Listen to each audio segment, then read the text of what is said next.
Hi friends, welcome to foodie with Binu channel. எல்லோரும் எப்படி இருக்கீங்க? நல்லா இருப்பீங்கன்னு நினைக்கிறேன்.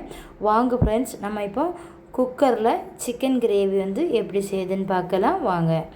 அதுக்கு 400 கிராம் சிக்கன் க்ளீன் பண்ணி எடுத்து வச்சுக்கிடுங்க. அதில் 1 டீஸ்பூன் வத்தல் மிளகுப்பொடி, 1/4 டீஸ்பூன் சோம்பு, 1/4 டீஸ்பூன் கரம் மசாலா, 1/4 டீஸ்பூன் ஜீரகத்தூள், 1/4 டீஸ்பூன் மஞ்சத்தூள், 1/4 டீஸ்பூன் சால்ட்டு, 1 டீஸ்பூன் தயிர் இதில் சேர்த்துக்கிடுங்க.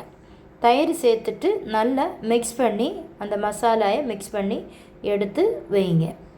ஒரு 10-15 நிமிஷம் கழிஞ்சதுக்கப்புறம் மசாலாயை மூடி வச்சிடுங்க. மசாலா நல்லா பிடிக்கட்டும். அதுக்கப்புறம் நம்ம இதை எடுத்துக்கலாம். இப்போ ஒரு ஸ்டவ் ஆன் பண்ணி குக்கர் வச்சுடுங்க. குக்கரில் வச்சுட்டு அதில் ஃப்ரெஷ்ஷான கோகோனட் ஆயில் விட்டுக்கிடுங்க.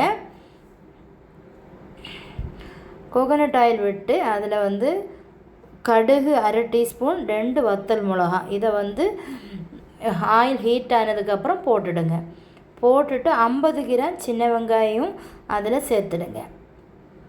சேர்த்து நல்லா கிளறி விட்டுடுங்க.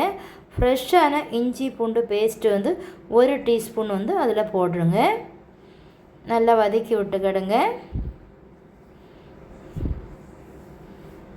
இப்போ நம்ம மசாலா நல்லா பிடிச்சிடுச்சு.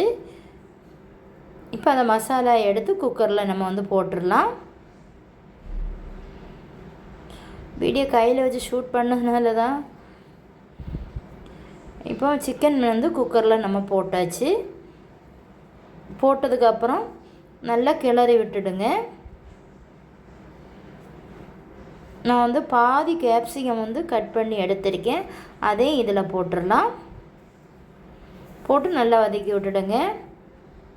பவுலில் ஒரு 1/4 டீஸ்பூன் ஒரு 2-3 டீஸ்பூன் தண்ணி மிக்ஸ் பண்ணி அதை எடுத்து அதில் விட்டுடுங்க. இதில் கொஞ்சம் மல்லி இலை போட்டு கொடுங்க.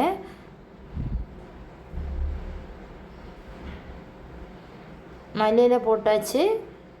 இப்போ குக்கர் நம்ம மூடி வச்சிடலாம். குக்கர் மூடி போட்டு ஒரு 2 விசில் போட்டு நம்ம எடுத்துடலாம்.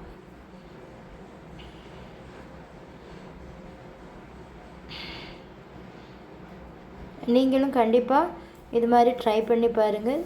கிரேவி சூப்பராக இருக்கும்.